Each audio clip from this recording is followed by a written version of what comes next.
Política Pode, podcast do site Política Livre, conversa hoje aqui com o vereador César Leite, que está em seu segundo mandato e pertence à bancada de independentes na Câmara. Vereador, prazer grande tê-lo aqui com a gente hoje. Há muito tempo a gente não se fala. Acho que o senhor, inclusive, nunca participou de um podcast aqui com a gente, né? Então é uma honra tê-lo aqui com a gente.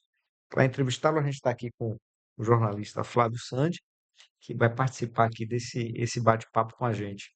Alegria estar aqui, Raul, Flávio também, já tem um tempo, né, no primeiro mandato a gente, né, teve outro momento, né, que a gente foi, não sei se foi em podcast ou entrevista de rádio, não me Fizemos lembro bem, fizemos em rádio e foi em fizemos rádio, né? acho que fizemos um podcast também, não um podcast, mas eu acho que uma entrevista pelas redes sociais, eu acho que Sim, foi. sim, já tem um tempo mesmo. É. Alegria estar com vocês aqui, lembrando meu presidente Bolsonaro, não é um prazer, né, mas é uma alegria estar aqui. Vereador, o senhor foi vereador em 2016, se não me engano, né? O mandato, depois se candidatou a prefeito, foi muito bem votado, inclusive, e agora retornando à Câmara Municipal. Existe uma diferença da Câmara de hoje para aquela de 8 anos atrás, que o senhor fez parte também? 8 anos não, um pouco mais, né? Um pouco mais de 8 anos. Tem alguma diferença entre aquela Câmara de hoje? O senhor consegue distinguir? Excelente pergunta, Flavinho. A gente vai levantando, né? Eu, no meu primeiro mandato, foi um mandato que muito veio da nossa condição de liderança das ruas, né? Eu que vim desde 2013, 13, 14, 15. O senhor Então, eu sou participou das dos jornadas mais de 2013, antigos, é isso? dos É. mais antigos, né? De liderança. Então, a gente vê aquele Era momento do ligado ao país. MBL, não? Não, eu fui liderança do MBL, já fui Ah, liderança do Vem Pra Rua, já fui liderança dos Nas Ruas. Então, são movimentos da OMB, Ordem dos Médicos do Brasil. Então, foram movimentos que eu nasci, né, sim. dentro das ruas, né, do Movimentos movimento que ganhou corpo, né, a democrático, meu partir das corpo, a jornadas de partir da. 2013, né? Exatamente, que a gente veio. Depois foi modificando, né, e a gente foi saindo de alguns movimentos, porque foi mudando o direcionamento. Então, o MBL ele começou a atacar diretamente o presidente Bolsonaro. Então, não dava para eu ficar no movimento, né, já que eu apoio o presidente Bolsonaro, naquela época ele ia sair candidato, inclusive, e o MBL entrou em choque com o presidente. Então, não dava para a gente continuar no movimento. Eu acabei saindo por conta disso daí. Tá? E então, esse movimento foi algo diferente, o país, naquele momento. Hoje, a gente já está meio que abafado isso daí, né? A gente vê uma polarização grande entre o Bolsonaro, entre o Lula, mas a gente não vê mais o fervor tanto das ruas. A gente vê que deu uma acalmada nisso por conta da pressão que é feita hoje em relação à corte, né? O STF e outras mais. Então, a verdade é que as pessoas realmente estão assustadas com o que está acontecendo.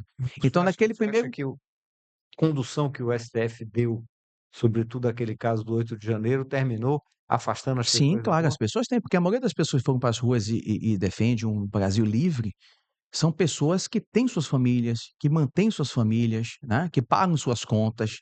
Imagine você ter um provedor de sua casa que foi preso. Imagine essa senhora que pintou o batom lá na estátua, né, e ela cria duas filhas e foi presa. Imagine o impacto que é isso, né. Então isso realmente atinge, não tenha dúvida nenhuma. Então eu vejo, inclusive nas minhas redes sociais, o que era a rede social antes, o que é agora é depois. Quando a gente coloca alguns temas, como o STF e outros mais, você vê que tem menos comentários, menos compartilhamentos, quando você coloca outros assuntos, tá. Então E então, vereador, mas, de qualquer forma, o que, pelo menos o que a gente tem acompanhado no noticiário, é uma ação do STF contra aqueles atos de vandalismo. Nem toda manifestação precisa se transformar num ato de vandalismo, né? Ela pode, ocorrer de maneira pacífica, como aliás foram as jornadas de 2013 até a entrada em cena dos Black Blocs, né? Que se atribuía a uma estratégia das esquerdas exatamente para tirar as pessoas da rua, porque à medida que geravam aquelas confusões, aquelas agressões, uhum, depredações, inclusive uma agressão famosa a um jornalista que acho que depois acabou morrendo, um cinegrafista, Sim. uhum. né. Então, isso fez com que as pessoas saíssem da rua, mas aquele foi um movimento realmente muito Sem poderoso, né. sem dúvida, mas assim, a gente não pode estabelecer foram 2.000 e poucas pessoas que agrediram todas as pessoas, não, as pessoas estavam ali em manifestação. Tanto que todo o movimento que foi feito, inclusive, né, tem relatos, né, de ônibus que dizem: "Não, vamos tirar vocês daqui". Foram pessoas que foram levadas para ginásios e depois foram presas. Foram 2.000 pessoas. Então não existiram 2.000 pessoas quebrando tudo lá dentro. Então, esse movimento que aconteceu, tiveram pessoas infiltradas, sem dúvida nenhuma, que instigaram a depredação, outras foram presas. Claro, precisa identificar ponto a ponto o que cada um fez. Não é assim que Sim, acontece? Até sim. numa quadrilha, quando o cara vai assaltar, não, esse dirigiu, esse assaltou, esse deu o tiro. Então você não classifica uma pena geral para todo mundo, de acordo com o que aconteceu. Então, esse evento foi um evento que o STF pegou como um exemplo para as pessoas. E hoje a gente vê como está todo mundo com medo, censurado nas redes sociais. Essa é a verdade. Não tem medo de falar nisso. A verdade é essa. A gente acompanha isso com o movimento de direita e com as pessoas também que não apoiam, né, o que vem acontecendo no Brasil. Em relação à Câmara Municipal, então houve essa modificação, né? A gente hoje tem a gente é da bancada independente, mas apoia o prefeito Bruno Reis, né? No que for certo, a gente apoia. O que for errado, a gente não faz oposição ostensiva como faz a oposição do PSOL, do PT, essa turma toda. Então, é uma prefeitura que hoje já traz um trabalho realizado, um resultado realizado, né? As pessoas já reconhecem o trabalho do Bruno Reis em Salvador. Isso, de certa forma, facilita para a gente que é vereador nesse aspecto, tá? Naquele momento ainda tinha que eu entrei, né, com o Neto ainda tinha uma disputa maior, né, não era tantas pessoas apoiando ainda o prefeito, então tem uma certa de dificuldade em relação a isso. A base de apoio ao Neto naquela época era inferior à que Eu acho que existe agora hoje? a base é maior É de maior? Bruno, eu acho É, que sim, eu tinha a eu impressão acho que que a base sim. era grande Eu também, tenho a base de apoio ao Neto. Não, tanto que agora o PT só tem uma, né, até brinco agora, né, com Sim, com Marta, né? a Marta Rodrigues, né, não é bancada, é a escrivaninha do PT aqui, né, não tem sim, mais sim. bancada do PT, só Agora tem a Marta só tem Rodrigues, né, Marta, né? e você tem menos, vereadores realmente combativos lá.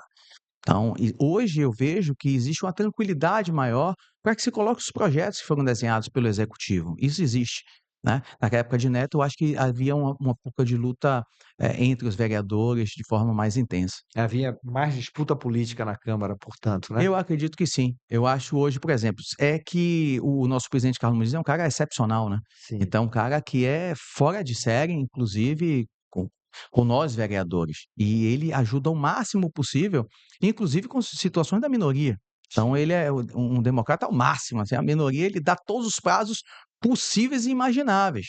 Se a base fosse uma base que quisesse hoje tratorar a oposição, passava por cima amassando a cabeça. Passava. Mas não, existe a tranquilidade de dar a condição, de eles apresentarem os projetos, de apresentarem as emendas, como deve ser feito, numa democracia. No caso dos professores, foi isso que aconteceu.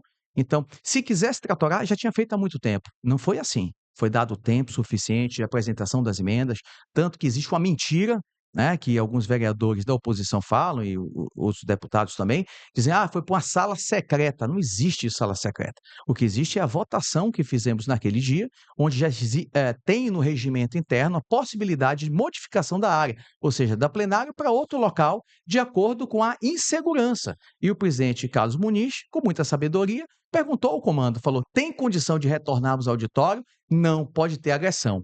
Não foi escolhido, né, a situação que seria grave, chamar a tropa de choque. Imagina chamar a tropa de choque para tirar aquela liderança. Existe É isso, verdade. e até Sim, sim. agressividade. Então, por que não faz? Escolheu os vereadores, houve uma votação, inclusive com os vereadores de oposição naquele momento, falou: "Vamos transferir a sede da decisão do plenário para aqui, vamos".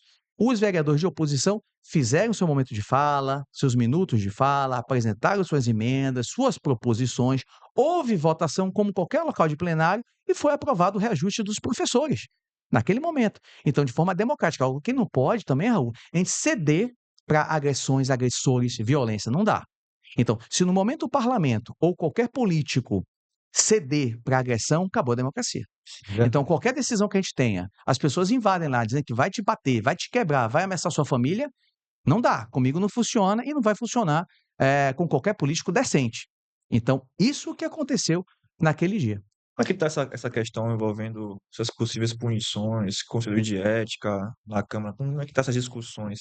Eu entrevistei há alguns dias o presidente Carlos Muniz e ele me falou que vai ter algum tipo de punição àqueles que lideraram, né, o movimento, vamos dizer, a invasão, né, na Câmara Municipal. E a gente tem também no meio disso tudo um vereador, né, o Hamilton Assis também, que estava ali à frente dessa mobilização. Como é que está essa discussão para as punições dentro da Câmara Municipal, vereador? A primeira conduta que fizemos, né, que foi, os vereadores que se sentiram agredidos, né, então foram mais de 30 vereadores, nós fomos lá na Assembleia Legislativa, a gente levou, protocolou para a presidente, Ivana Bastos a situação do que aconteceu lá, envolvendo inclusive o deputado Hilton Coelho, nessa invasão que eu acabei de citar com vocês, pedindo uma avaliação, uma investigação, uma tomada de decisão em relação ao parlamentar, que ele não deveria estar naquele momento daquela forma atuando, tá? Não dá para um parlamentar chegar e invadir outra casa legislativa, né, e levar um meio de agressividade. E o Hilton, ele tem muito essa postura, que é uma postura extremamente inadequada. Então a gente já foi a primeira ação que nós fizemos lá em conjunto com os vereadores. Eu assinei, mas foi mais de 30 vereadores que subscreveram. A segunda, a formação de uma comissão ética para a gente investigar dentro da comissão ética do que aconteceu na Câmara, quem foram os envolvidos, como foi feito isso, por quê? Teve financiamento? Não teve financiamento? Quem foi que disparou? É o momento de entrar. Quem foi que instigou tudo isso a acontecer? Então precisa ser investigado. E um dos vereadores que está envolvido, você acabou de citar, o Hamilton. Tá? Então, vai ser um processo de mas CPI, desculpe, é um conselho de ética, né? Sim. De avaliação, né? A comissão foi formada, né? Até me chamaram para fazer parte, eu faço parte dessa comissão. Quem é o presidente é Alexandre Aleluia, e a partir agora do recesso a gente vai tomar os trabalhos e ver como é que vai delinear isso daí. Então, o senhor acredita que só depois do recesso é que esse tema volta aí Eu à acredito que sim. pauta e é possível que haja, acredita que haja alguma possível punição ao vereador? Se houver de fato, tá, a responsabilidade do vereador Hamilton, sim, será punido. Então precisa a gente investigar isso a fundo, né. Agora, vereador, não é estranho que uma greve demore tanto tempo, a partir de exigências que foram inclusive atendidas? Pois é, É, essa é a grande pergunta, né. é. E a sociedade não está discutindo isso, né? Em que Esse que medida é o essa maior disputa problema, política Raul. entre os sindicatos ou entre facções que tomam conta do sindicato estão impondo esse prejuízo à população e, sobretudo, às crianças de Salvador, né? Sem dúvida, e esse é o maior problema. Eu já trabalhei em um hospital, da rede pública, que tinha várias especialidades. O hospital, assim, continua sendo um hospital muito bom, mas tinha todas as especialidades na comunidade. E aí, de repente, um mês começou a sair. Saiu oftalmologia, no outro mês parou o atendimento de otorrino, no outro mês parou o plantão da urologia, ficava só pela manhã. E as coisas vão se perdendo e a população não reclama, a população não coloca em pauta a discussão. E, infelizmente, a gente vive numa sociedade, às vezes, que não se preocupa, espera a solução do nada. Então, se meu filho estivesse hoje na escola pública, nessa situação, não, a gente tinha que reorganizar os pais aqui não, a gente vai ter que tomar uma atitude. E a atitude não é essa briga política que querem com o prefeito, Sim. mobilizando artistas, mobilizando outras associações para querer agredir o prefeito nessa situação, porque já foi resolvida a questão do piso, que era o ponto central. Foi resolvido, em palavras do próprio vereador Hamilton Assis. Já resolveu, é pauta resolvida. Ah, mas a coisa muda, ele cantou até a música, né? A coisa muda com o tempo, tal. Temos que resolver o plano de cargos e salários. Tá ok, vai resolver o plano de cargos e salários? Vai. Mas volta às aulas, Mas é isso vai ser preciso discutido. parar a rede, né? Parar Durante por mais de isso? 60 Não há dias. necessidade. A gente vê que é uma greve política, mas infelizmente que a população, ao invés de se posicionar de forma devida, fica realmente inerte a tudo isso. Você vê também que a gente já tem o quê? Um pouco mais de 2 meses, né, com essa greve. Isso vai impactar no negativo, já impactou na verdade, né, no Sem negativo. dúvida. E não só nesse, mas também no próximo, provavelmente, né, porque você tem ali normalmente o ano letivo acaba em início de dezembro, não Uhum, vai acabar em dezembro mais, né, uhum. vai vir para o próximo ano, vai impactar também nas férias.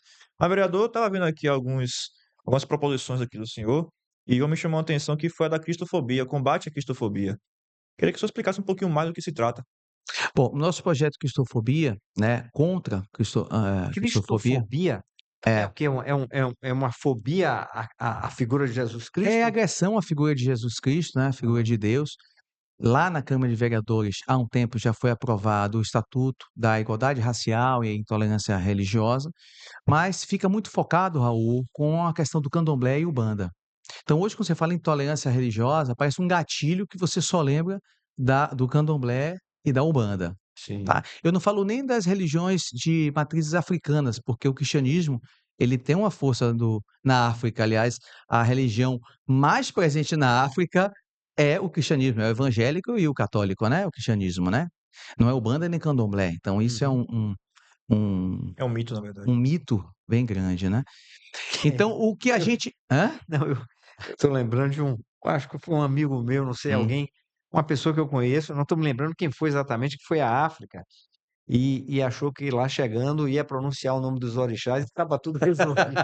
E aí e aí, rapaz, na prática, Hã? ele a primeira vez que ele parece que citou Iemanjá, Hã? mas ele foi rechaçado de uma maneira É. tão dura que Tem ele países como Angola, é, Ruanda, que são totalmente voltados ao cristianismo, na é, verdade. é. É, E aí disse que o negócio foi duro, velho. Ele, porra, ele achou que estava em casa e tal, não é, sei o quê, coisa nenhuma, não é. pois Então é. isso comprova Sim, é um essa mito sua muito grande, afirmação é um aí. mito muito grande. Então, o que é que nós, fizemos, né? Frente às agressões que Cristo vem sofrendo em eventos em Salvador, como carnaval, que a gente vê artistas colocando freiras de calcinha, né, dançando, danças que a gente repudia, né? Botando Satanás, vestido de Satanás, beijando Jesus Cristo, 2 homens se beijando. Então isso afronta direto a nossa religião. Criamos o projeto, contra a cristofobia, que é exatamente proibindo... Isso aí seria uma afronta à religião cristã, ou, quer dizer, aos cristãos, ou à religião católica, Não, os cristãos de forma geral, né, os né? católicos, evangélicos, todos Todos que acreditam em Cristo em como seu Cristo. salvador. Certo. E nisso a gente fez esse projeto que figuras artísticas que façam esse tipo de ataque, eles não vão tocar mais no carnaval ou ter contratações com a prefeitura ou dinheiro público, né. Pessoas que façam isso serão punidas de forma administrativa, como multas. Criamos um canal para que a pessoa que se sinta agredida, tipo as irmãs que saem com a Bíblia e aquele cara costumeiro começa a falar aquelas barbaridades, que ela possa fazer um tipo de denúncia. Porque hoje, se você chegar no Ministério Público ou Defensoria Pública e falar assim: "Tem cristofobia?", vai falar: "Não, não existe cristofobia". Por que não existe cristofobia? Porque você não tem a denúncia. É a mesma coisa que você tiver assalto na Pituba e você não denunciar lá na delegacia. Tem assalto na Pituba? Não, não tem. Ah, super, pelo jornal Política Livre. Não, você tem que ter a denúncia da delegacia para gerar o registro e o número de ocorrência. Então a gente está criando também esse canal, né, que a pessoa possa falar isso com a prefeitura e ter, esses informes. Então, basicamente, encontro também com as outras religiões, né, mostrando que a gente quer um diálogo com outras religiões, não quer nenhum tipo de favorecimento para a religião cristã, mas um diálogo entre todas e que seja respeitada a nossa fé, que hoje não está sendo. Então você chega no carnaval e qualquer outra festa, não é. Nós cristãos ficamos extremamente atacados quando a gente vê um cara vestido de Satanás beijando Jesus Cristo. Um cara, que se veste de Jesus Cristo botando de calcinha fazendo strip no meio da rua. Isso é agressão direta à nossa religião, à nossa fé. Isso não pode acontecer. E tem falhas na Constituição brasileira em relação a isso, né. O artigo que eu esqueci o nome agora, o número do artigo agora, mas eles colocam, de vez em quando, isso já é uma brecha, como atividade artística, tá. Mas a atividade artística, ela tem um limite. Quando você começa a ofender outra pessoa, deixa de ser atividade artística, né. Então isso quem está trazendo para esse projeto de cristofobia, contra a cristofobia. Essa discussão sobre a liberdade artística, me faz lembrar o caso do humorista Sim, que foi condenado, né, Léo Lins, né? Léo Léo Lins. Lins. Foi, uma piada que ele fez, eu acho que com a situação de Preta Preta Gil, Gil. não sei, né. O senhor acha que tem alguma semelhança entre uma coisa e outra ou o senhor Não, acha aí são não? diferentes. Você está trabalhando com uma religião, tá, em fé das pessoas. É o que eu comentei, o Léo Lins, ele faz piadas com pessoas com deficiência. Eu tenho filho com deficiência. E por incrível que pareça, tem pessoas com deficiência que curtem, né, até as Sim, piadas dele. Então, se sim. você for olhar na internet, não sei se você já viu alguns vídeos desse, Nunca vi do mesmo anão. nada dele, Você nada. nunca não, você nunca viu um vídeo, Sim. tipo, um anão que tá jogando basquete e joga uma bola e cai numa pizza, que é uma azeitona. que o pessoal faz uma Ah, brincadeira dessa, tal, que é divertida, meme e tal. Isso é replicado, inclusive, com pessoas com deficiência, porque o humor, ele pode estar ali, humor sem graça ou com graça, isso independe. Então, o Léo Lins tem piadas dele que eu acho sem graça, não tem sentido. Mas a gente que defende a liberdade tem que defender a liberdade da piada. Se a pessoa se sente constrangida, entra numa ação contra ele. Agora, prender é que não dá. Então, nosso projeto não prevê prisão das pessoas, mas prevê responsabilidade. São coisas completamente diferentes. se ele fizesse, por exemplo, uma piada com Jesus Cristo, o senhor acha que caberia uma ação contra ele? Ah, eu acionaria ele. É. Eu acionaria ele. Sem dúvida nenhuma. Né? Se atacasse minha fé da forma que ele fizesse, acionaria. Eu concordo com você com relação a essa questão da punição, né? Prever sanções, mas prisão também acho que é um pouco demais. A gente vive num país, na verdade, onde algumas punições a gente fica assim se perguntando, né? Na verdade, será que realmente é justo? A gente vê também muita injustiça acontecendo também, pessoas que assumidamente cometeram crimes e estão soltas, enfim. É um papo para outro É, momento, podcast e tal, mas Mas é isso, se a pessoa concordo, se né? sente incomodada e agredida, ela tem direito de buscar justiça, isso é natural. Agora, as penalidades, a dosimetria, que eu acho que no Brasil está meio estranho a coisa.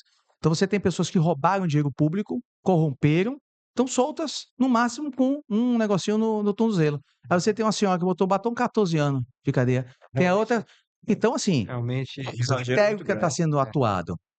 é, Entendeu? Qual é o é. critério que eu estou utilizando ali para isso aqui? Na verdade, essa questão que a gente voltando aqui do Rio de Janeiro é muito mais um tipo um chicote dando exemplo, ó, se fizer vai acontecer isso com você, do que realmente mergulhar dentro da Constituição. Porque não está correto. Você pode até punir a pessoa por ter pintado uma estátua? Pode. Você pode punir alguém que quebrou uma janela do ACF? Pode. Agora, 14 anos? Estranho, né? Me Não parece uma botou punição multa nem muito nada? alta também, Estranho, muito entendeu? alta. Então isso é mais como um exemplo que está sendo dado do que como punição de acordo com a legislação. Agora, o que mais me surpreendeu foi o senhor ter dito que isso tem tido um impacto no desejo de manifestação das pessoas, né? Quer dizer, as pessoas, essa atuação do STF parece que realmente gerou um temor na sociedade, pelo que o senhor está falando, de participar de manifestações, e criticar livremente os poderes. É isso que o senhor tem percebido? Sim, com certeza. É. Tem pessoas que têm coragem, eu entre outros, que a gente continua colocando nas redes, mas uma grande parte de outras pessoas da sociedade, que de certa forma replicavam aquilo de forma mais contínua, se retraíram. Isso é evidente, se retraíram. Outras pessoas não comentam, têm receio, fazem comentários curtos, mas não naquele movimento que estava antes. Hoje, eu falo para você, é mais seguro, cara, sinceramente, na época do regime militar, tá no banquinho e falando mal do governo, do que o cara hoje chegar na rede social e fazer um vídeo viral contra um Alexandre de Moraes, contra o STF. É muito mais arriscado. Uma coisa é, Flávio, faz um vídeo que não viraliza tanto. Mas se ele fizer um vídeo que bateu 1 milhão de visualizações, 2 milhões, que movimentou a massa, ele já virou alvo. Hoje está funcionando assim. Hoje quem governa o país é o STF. Está bem claro, né? Hoje o que eu chamo, a gente estava falando antes aqui, né, em off sobre a Revolução Francesa. Sim. Hoje o STF é a guilhotina contemporânea do governo. Se tem um inimigo potencial, é guilhotina na cabeça dele. Entendeu? Então, é utilizado hoje instrumentos de poder e, infelizmente, o STF está envolvido nisso. Quando eu falo STF, claro, né? Você tem vários ministros lá, tem outros que nem tanto, Não é né? instituição, né? Mas São os ministros, os no caso. ministros hoje que estão lá, né? Então, o mais conhecido é Alexandre de Moraes, aí tem o Barroso, tem outros que vão vindo aí, né? Inclusive que já tiveram ou têm ligação forte com o PT, né? O Toffoli já foi advogado do PT, Flávio Dino, né? Flávio Ministro Dino da já foi Justiça. governo do PT. Isso eu estou falando não é novidade, é coisa que está né? Alexandre foi indicado por Temer, Foi né? indicado por Temer, Que foi é que secretário. hoje é uma figura que se relaciona mais, acho que, Sim, mas com o Bolsonaro do que com o PT, né? o, Michel Temer. o Alexandre foi secretário de Alckmin e tem uma relação forte com Alckmin. Né? Ele foi indicado por Temer, mas por indicação de Alckmin. A relação muito mais forte dele é com o vice-presidente da República. Então a gente tem todos esses componentes do STF que se você perguntar hoje quem são os 11, é capaz de a maioria das pessoas saberem quem são os 11. Em épocas atrás, você não sabia quem eram os 11 da corte. Então, esse é um problema hoje que a gente está vivendo no Brasil. A falta de confiança no seu judiciário superior. Ninguém tem mais confiança. Você acha que, por exemplo, traz aqui um exemplo que seria também uma pergunta a você, vereador. A fala, por exemplo, do governador Jerônimo Rodrigues, quando ele sugeriu levar para a vala tanto o ex-presidente Jair Bolsonaro quanto os seus apoiadores, se fosse alguém da direita que tivesse dito isso, você acha que o STF, claro que não cabe ao STF julgar isso, é o Sim, STJ, mas seria visto de uma maneira diferente o sem cumprimento disso? dúvida, sem dúvida. É isso que eu estou falando. Existe uma discricionariedade. Ah, se for fulano é assim, se for fulano é de outra forma. Esse é o grande problema. Hoje a gente não está na letra fria da lei. Hoje a gente tem, infelizmente, ministros do STF que não são guardiões da Constituição. Hoje são 11 constituições. Cada um é um entendimento de cada um. Olha que coisa louca a gente vive hoje. Você tem uma Constituição, que deveria ser uma norma, ou seja, ali é um livro de norma. Eu penso dessa forma, né? Só que aí, Claro. tem a questão da hermenêutica, beleza, tranquilo. Mas você ter 11 entendimentos diferentes de um livro de normas é algo complicado. Pensa uma receita de bolo que cada um entende de uma forma, cada um vai fazer seu bolo. Então, para que a receita de bolo, E o né? senhor que é Então, médico, então, imagine cada um, então cada assim, médico olhar uma receita. então o que que acontece hoje? Quando você tem alguém realmente da oposição, vou chamar da oposição do governo, vou chamar nem de direita, da oposição do governo, é um determinado comportamento. Quando é alguém ligado ideologicamente ao governo, é um comportamento completamente diferente. Exemplo agora, agora não é em relação ao STF, mas a própria sociedade está se comportando dessa forma. Aquela Erika Hilton, que é o Felipe, na verdade, né? O trans, Sim. o deputado. Pô, Deputado.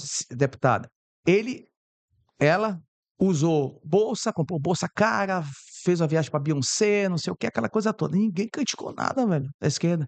Aí veio o Justus com a esposa dela, com a menina que pegou uma bolsa. Ah, não, tem que botar guilhotina na família e matar a família toda.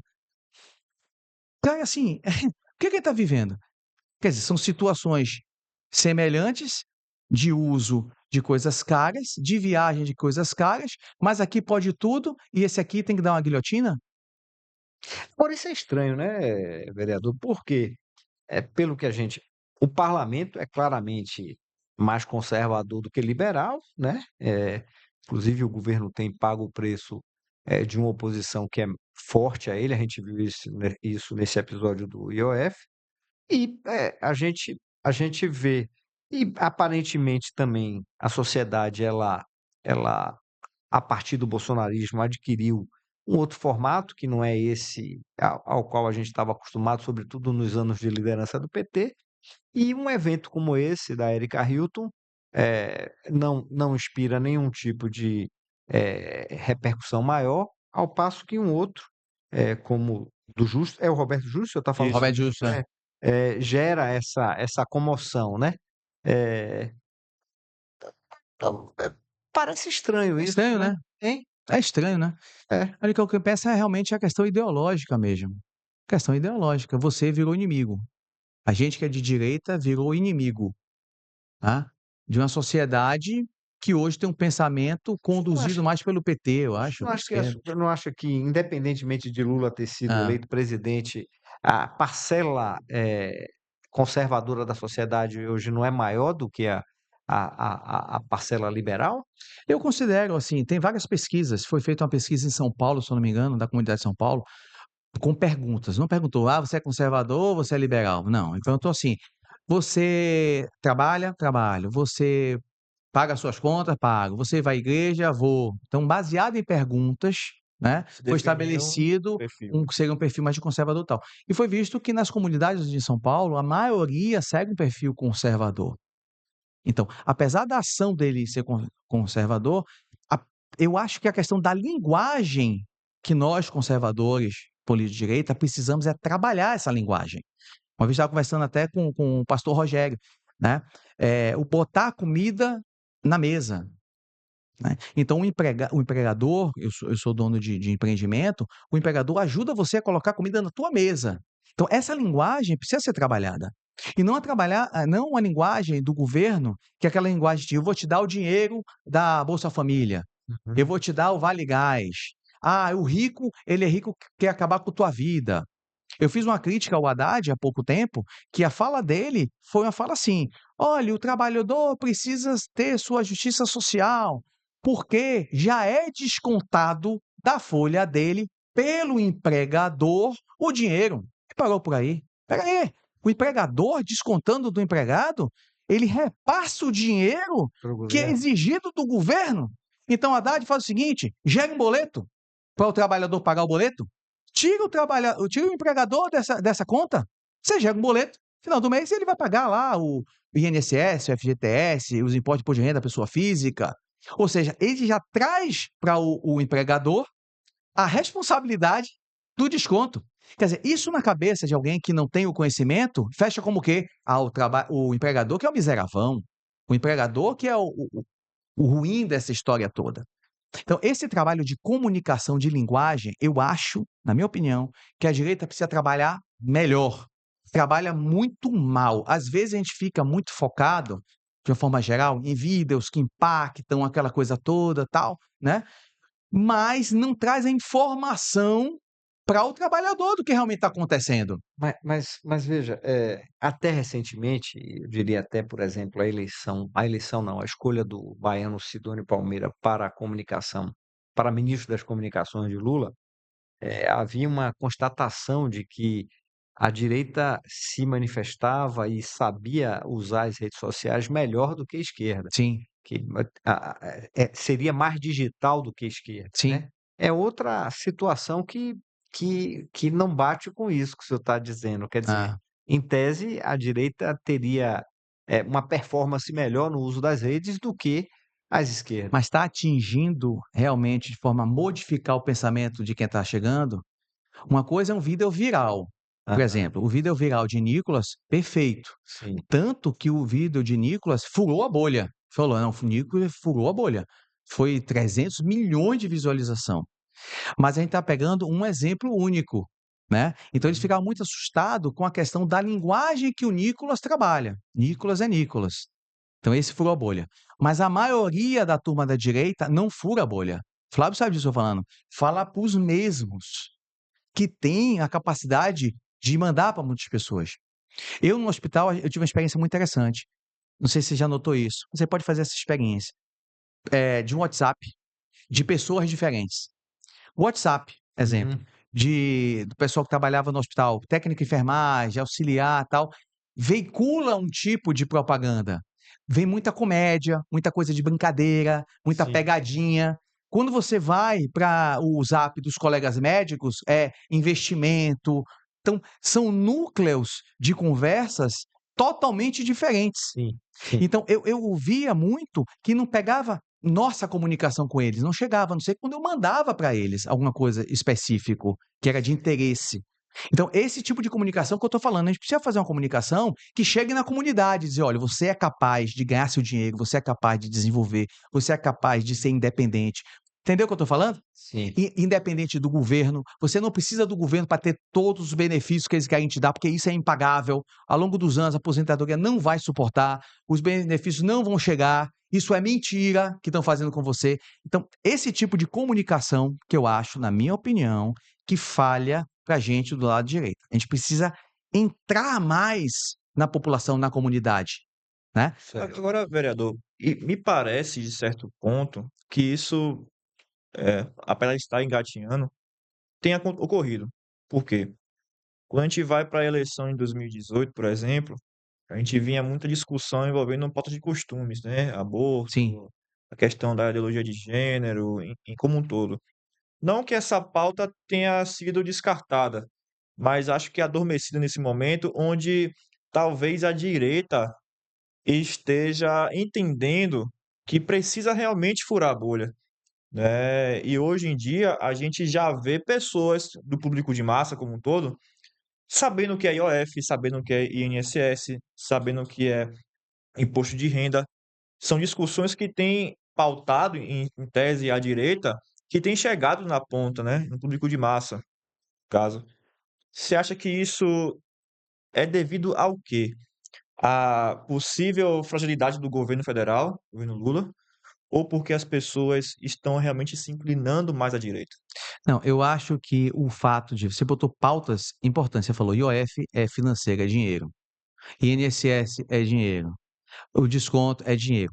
A economia é uma pauta sensível em todas as classes. Então, quando você tem um governo que sumiu o dinheiro do INSS, quer taxar o IOF, eles querem dizer que é só de Quer rico, e não é de aumentar rico. imposto, Quer exato. aumentar imposto, não é só de rico, é financiamento. O Mas, cara que está no cartão de crédito está se lascando, mas a gente precisa dizer para ele que é com você também. Então, quando você pega uma pauta de economia, essa é a pauta mais fácil de você romper a bolha, porque você está chegando lá no bolso do cara. E aí está sendo aproveitado nesse momento, isso é verdade. Mas, por exemplo, armamento civil, uma pauta que a direita sempre fala. Você acha que a pauta de armamento civil entra na comunidade Nordeste de Amaralina, ou entra lá na comunidade de Sussuarana, ou qualquer uma daqui? Não entra. Entra no interior? Não entra. Você está entendendo o que eu estou falando? Por quê? Porque o cara da comunidade, ele vai falar em armamento civil, ele tem direito a ter armamento, se o tráfico de droga vai tomar a arma dele? Não tem como falar isso. Então a gente parou de falar de armamento civil. Presta atenção, houve uma redução dessa pauta, tá? A questão da pauta de fé, não deveria nem ser uma pauta, né? Então, é algo que pertence a gente. Quando eu vejo o PT hoje fazendo uma cartilha de como comunicar-se à militância dentro da igreja, amigo, a militância minha é Jesus. Eu não vou fazer militância para PT, não vou fazer militância nem para o PL, utilizando minha fé. Não vou fazer. Então você vê o PT utilizando de recursos de formar cartilha para poder comunicar melhor com militâncias dentro da igreja. E já está errado, entendeu? Então, esse tipo de comunicação é que a direita precisa estabelecer algumas coisas. Eu digo outra coisa importante, a questão de liberdade. A gente fala de liberdade, de censura, tal. Essa pauta é muito sensível. Vamos falar a verdade. Para gente que discute liberdade de expressão, que tem opinião, que escreve, que bota a cara, que vai para a tela. já Mas você tem acha que o uma cara direção, né? do dia a dia, que acorda cedo para pegar seu buzu, para ir trabalhar, para pagar suas contas, ele realmente, vamos ser sinceros, realmente está preocupado com a pauta de censura? Ou a pauta de liberdade de rede social? Não tá, porque a vida dele é dura. Ele acorda todo dia para bater aquele ponto. Entendeu? Então, quando eu falo liberdade, eu falo porque eu acredito nisso. Eu vou defender sempre isso. Mas para a gente furar a bolha, é isso que você acabou de falar. É economia. Ou algumas coisas mais graves, como ideologia de gênero. Porque um pai e uma mãe não quer ter o filho dentro de uma escola onde a professora, e está acontecendo em vários lugares, fica falando sobre eu não vou falar aqui na rádio porque é muito pesado, né? Aquelas coisas sexuais dentro, como outro dia eu repliquei, uma professora fazendo uma erotização com um pênis de borracha dentro de uma sala de aula de menino. Né? Outro forró que eu botei outro dia cantando e falando determinadas frases obscenas. Então, quando você começa a trabalhar ideologia de gênero, sexualização exacerbada dentro das escolas, aí você começa também a atingir uma classe que não está tão preocupada com isso. Então, são temas específicos que eu acredito que a direita precisa trabalhar e já está começando a trabalhar para furar a bolha. O nosso problema hoje é furar a bolha. É dizer o seguinte, ó, nós não estamos defendendo o segmento da direita, é direita só. Não, a gente quer o melhor para o país. O que é o cara de direita? É o cara que acorda, né? Acorda cedo, paga seus boletos, cuida da sua família, vai para sua igreja, né? Não fica falando de pautas como sexualização, ideologia de gênero, o aborto. A gente não fica falando disso. Né? Engraçado, isso está me trazendo aqui um Ah, elemento que eu não tinha me dado conta, assim, que é exatamente dessa, dessa, digamos assim, desse, talvez, se eu entendi bem, enfraquecimento da direita na sociedade. Porque até o governo Bolsonaro, a gente via claramente como se houvesse uma predominância desse segmento na sociedade brasileira, né?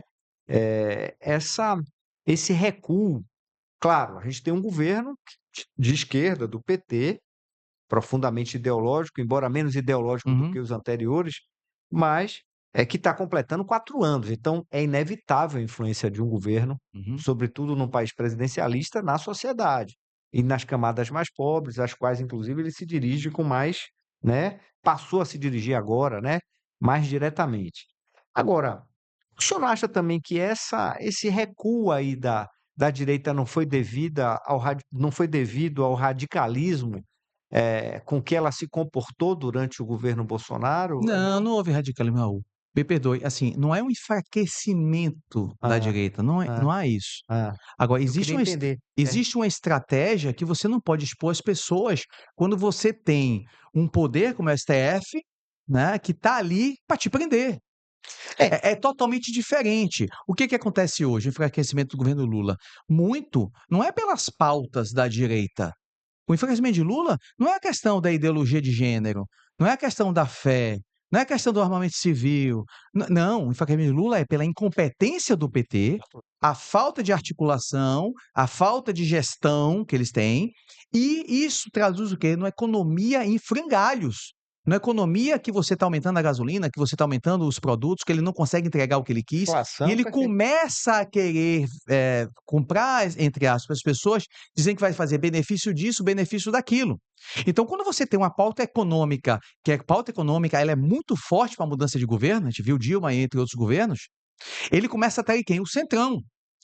Então, o Centrão ele começa a se desviar para apoiar a direita, outro candidato que possa vir Tarcísio, possa vir Bolsonaro, que possa vir outro qualquer. Para quê? Por quê? Porque essa barca já está quebrada. A população não quer mais isso, porque não está trazendo mais os benefícios que esperava. Então, não é um enfraquecimento da direita, tá? É uma união que está começando a ter do Centrão com a direita, frente à economia em frangalhos que o governo Lula não consegue entregar. Então, ele está conversando duas coisas diferentes.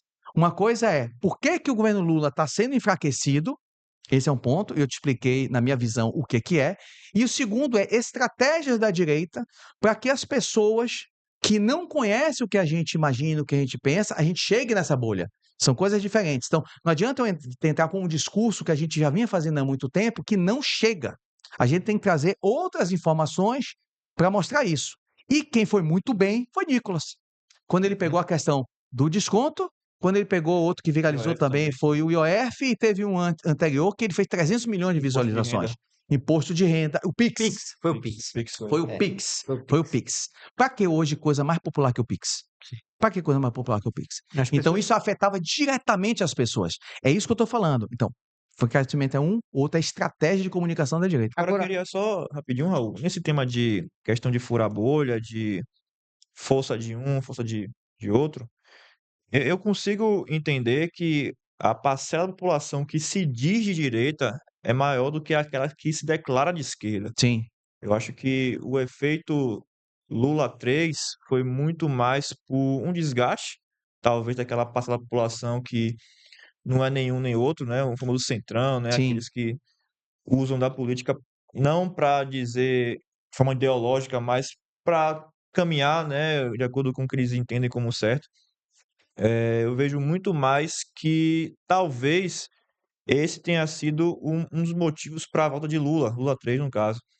Agora, com relação a 2026, o senhor falou na questão de furar a bolha. uhum, E a direita, né, mais raiz assim, continua defendendo o nome de Bolsonaro sim, para o pleito, né? E a gente sabe que também o nome de Bolsonaro tem um pouco de desgaste com relação a esse centrão, né, que tá se aliando à direita, no caso. Você não acha que isso pode também pesar para 2026? O senhor defende o nome de Bolsonaro ainda, claro, sim.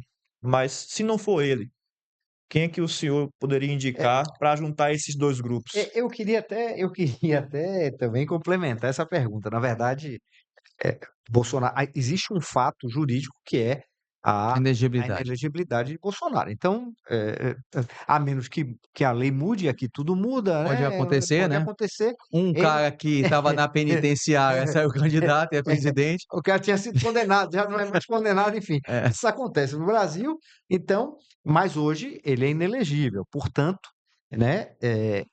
É natural que o centro, a centro-direita e a extrema-direita procurem uma alternativa para ele. O nome que a gente tem visto como principal para talvez liderar é um nome que a gente vê surgindo quase de uma maneira natural, é o de Tarcísio de Freitas, né, governador de São Paulo, inclusive está com sua reeleição praticamente garantida. Um dos empecilhos que se alega aí para o Tarcísio ser candidato é exatamente essa postura de Bolsonaro de não se definir antecipadamente, né? O que que acontece? Bolsonaro não está pensando no país, está pensando nele. Não seria o caso de, dada essa agregação de forças em torno de uma alternativa? O senhor acabou de falar aí do centrão e da direita, e da extrema-direita, não seria o caso de já realmente trabalhar a candidatura de Tarcísio, uma vez que ele vai precisar renunciar ao governo de São Paulo para concorrer? Veja, pensar no Brasil, o Bolsonaro está pensando, quando ele se coloca como candidato. Ele já foi presidente da República e entregou resultado para o país. Isso é inquestionável. A questão do Bolsonaro é que tem pessoas, e aí é uma discussão longa também, né, que eu gosto também da parte psicológica, essa coisa toda. Tem gente que não gosta do presidente Bolsonaro pelo perfil dele. Uhum. E muitas Claro. pessoas têm aquela questão mesmo do pai castrador, né? Do pai que obrigava, que era pai disciplinador. Tem gente que não lida bem com isso. Daquele pai que era correto, que vinha em cima e reclamava, e tem a mãe como refúgio. Então vê o Bolsonaro como um pai castrador, aquele cara, sabe, tem que fazer, tá, aquela coisa toda. Tem gente que não gosta, né? Mas é inquestionável a entrega do presidente na época que ele foi presidente, tá? Haja visto que o saldo, mais de 50 bilhões, se eu não me engano, agora os números, mas foi 50 bilhões que estava em caixa quando ele entregou para o Lula, Superávit. e hoje já está em superávit, hoje já está em déficit, né? Mais de 100, tá? Então, em relação à pandemia, a gente teve um momento crítico no mundo todo, e mesmo assim foi onde saiu mais emendas parlamentares, onde chegou mais dinheiro dos municípios, onde se comprou mais equipamento, inclusive teve equipamento roubado aqui, né, sumido, desviado, respirador, né, foi uma festa de dinheiro que o presidente deu para os municípios e o governo, dando a responsabilidade para eles fazerem o melhor para a sua população. Infelizmente, governadores não fizeram o melhor, mesmo tendo dinheiro. Então foi inquestionável o resultado do presidente. Logo, ele se coloca como o principal líder da oposição. Isso é muito claro na minha cabeça. Muitos falam, ele é o principal líder da direita. Não é da direita só, ele é da oposição. É o cara mais forte hoje em debate, mais forte hoje em resultados a serem mostrados contra o Lula, né, ou o PT, ou quem quer que escolha, é o Bolsonaro, sem dúvida nenhuma. Existe a questão da inegibilidade, como você bem falou, só vai saber ano que vem. E a política muda a todo tempo, né? De um dia para o outro, meu irmão, muda. Então a gente não pode antever com tanta antecedência de um ano e tanto o que pode acontecer. Nomes como Tarcísio, super bem-vindo. Tarcísio foi ministro do presidente Bolsonaro. Tarcísio tem o maior carinho pelo presidente, como eu tenho certeza que o presidente também tem o maior carinho com o Tarcísio, né? Como teve com o João Roma. João Roma é a maior liderança aqui na Bahia ligada a Bolsonaro. O João Roma está ligado o tempo todo com o Bolsonaro. Tá? Então, é inquestionável isso. São pessoas que têm a confiança do presidente. Mas isso só vai ser estabelecido, Raul, ano que vem. Tem muita conjuntura para fazer isso. Fato é, o PT não tem mais como governar esse país. O PT, mais um mandato do PT, quebra esse país. Há pouco tempo, não sei se você viu o negócio dos Correios, até tráfico de drogas estava sendo feito em carro dos Correios. Quer dizer, que gestão é essa? Você não sabe que dentro daquele veículo, que é um veículo estatal, né? Estatal, está tendo tráfico de drogas ali, entregando? Isso é um absurdo Mas o senhor acontecendo. diverge da ideia de que o Tarcísio é o candidato que Não, mais agrega. o candidato, O nome, desculpa, o candidato não, o nome que mais agrega para disputar eu a acho que isso é presidência. conjuntura de aliança. Aliança, ninguém precisa ser amigo de ninguém, Se não fosse o Tarcísio, né? seria quem, vereador? Olha, para mim é Bolsonaro. O candidato para mim é Bolsonaro, tá? A gente ficar especulando nomes é algo muito difícil hoje com tanta antecedência, tá? O nome do Tarcísio está sendo ventilado, né? Tem da Michelle também ventilado, tem quem Flávio Bolsonaro, o Flávio família. Bolsonaro, o Zema sendo. Mas o Zema tem uma coisa muito específica de Minas, né? Acabou que não teve muita Não consegue furar a repercussão, bolha, eu não acho. vai. O Ratinho Júnior, do Paraná, né? Que é um bom candidato também, mas também é uma coisa muito local, né? O Caiado, que é um cara preparado, mas não tem também tanto. Não tem, né, tanto força a nível nacional, apesar de ser um cara muito qualificado. Eu acredito que o Brasil vai ter possibilidade de boas escolhas em 2026. Defendo o nome do presidente Bolsonaro, sempre vou defender, até o último momento, que falar que se acontecer de ele não ser candidato, ele indicar o nome, nós como PL, nós como grupo, vamos defender o nome que o presidente Bolsonaro defender, mas o fato é, PT não dá mais para continuar. E na Bahia, vereador, como é que fica o quadro? A gente já está se aproximando aqui do nosso horário, infelizmente, mas eu acho que a gente tem que inclusive abordar o senhor sobre isso. Que papel o senhor vê reservado aqui para o bolsonarismo e o PL nas eleições de 26? O PL tem trabalhado muito, né? O presidente João Roma, ele tem visitado muitas cidades. Você vê mais João Roma visitando as cidades, né? Fazendo articulações para 2026. Eu acredito que o partido venha forte na disputa, né? Com grandes candidatos, tanto para deputado estadual quanto para deputado federal, sob a organização do presidente. Eu apoio o nome do João Roma como grupo também, que a gente faz parte, que hoje eu faço parte do PL, como candidato a governo da Bahia, tá? Então, ou está dentro da majoritária, como Senado, ou como governo, mas claro que a gente quer colocar nosso programa de governo, que passa muito por redução de taxas, de impostos, de desburocratização, de facilidade para o empresariado, facilidade para o agronegócio. Então, nós temos essa veia, né? Nós temos dentro do nosso propósito de programa a redução de taxas de impostos, favorecimento do empregador, comerciante e tal. Então, a gente defende isso daí. Eu acredito que o PL, sim, vai vir forte. Está tendo um nível de conversa com o ACM Neto, né? Aí cabe mais João Roma tecer em relação a isso, como vai ser em 2026. O fato é que Jerônimo tem condições de se manter como governador. Há pouco tempo, ele é muito palhaço. O governador é mais palhaço que governador, né? Ele gosta muito de jogar para mídia, dançar, fazer coraçãozinho, que não é postura de governador. O povo sofrendo, ele fica fazendo coraçãozinho, ele fica dançando reggae. Há pouco tempo ele botou uma roupa de sertanejo, falando aqui o gibão, aqui a perneira. Eu quero ver ele botar a farda da polícia militar e entrar na comunidade. Aí eu quero ver que ele é governador. Bote a farda da polícia militar e entre em qualquer comunidade aqui que a facção criminosa domina. Se ele entrar muito fácil e sair, aí a gente vai dizer que tem um diálogo cabuloso. Mas eu quero ver se ele veste a camisa da polícia militar, que ele não está vestido a camisa policial, porque ele não dá condição nenhuma para a polícia militar.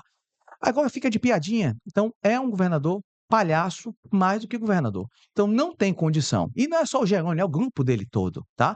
Então eu vejo uma coisa muito forte para a oposição ganhar, seja a Semineto, seja o João Roma. Com relação a César Leite 2026, vem candidato, não vem, como é que vai? A gente está trabalhando isso, Flávio. A gente foi muito bem votado, né? Graças a Deus, na eleição para deputado estadual. Eu tive quase 41 mil votos, né? Com pouco recurso, né? Então a gente mantém sempre a nossa linha de trabalho, as pessoas confiam já. Então o eleitor de César Leite é aquele cara que, graças a Deus, continua votando e pedindo voto, né? Porque sabe como a gente se comporta como parlamentar. Eu mesmo sou vereador, você sabe, né? Mas também trabalho e na minha pizzaria eu faço pizza, eu lavo o prato e vou seguindo, trabalho como médico. Então eu acho que essa é uma função. A gente tem que utilizar a política como um instrumento de modificação para a nossa sociedade e não para ganho pessoal. Eu tenho minha profissão, sou cirurgião vascular, então a gente tem que seguir nessa linha. As pessoas já entenderam isso e, graças a Deus, apoiam esse processo. Então, estamos conversando. Eu fui candidato a deputado estadual, tive 41 mil votos. Em Salvador, tive 27 mil votos. Eu fui o sexto, se não me engano, deputado entre os deputados federais e estaduais mais votado em Salvador. Então, eu acho que existe uma perspectiva grande de a gente sair candidato, né? Mas vamos deixar a coisa andar. Por enquanto, eu estou como vereador, foi meu trabalho lá na Câmara. Vereador, chegamos aqui a nosso tempo. Eu queria agradecer imensamente o fato do senhor ter aceito aí o convite de Flávio para a gente bater esse papo aqui. E queria dizer também que as portas do Política Pod, que é o podcast do site Política Livre, continuam abertas para a hora em que o senhor quiser vir conversar com a gente aqui, poder se expressar, enfim, falar dos seus planos e da política aqui na Bahia. Eu que agradeço, Saul, pela oportunidade, a Flávio também, que a gente se conhece há um tempo, né? Vocês dois a gente se conhece há um bom tempo, e estou à disposição, né?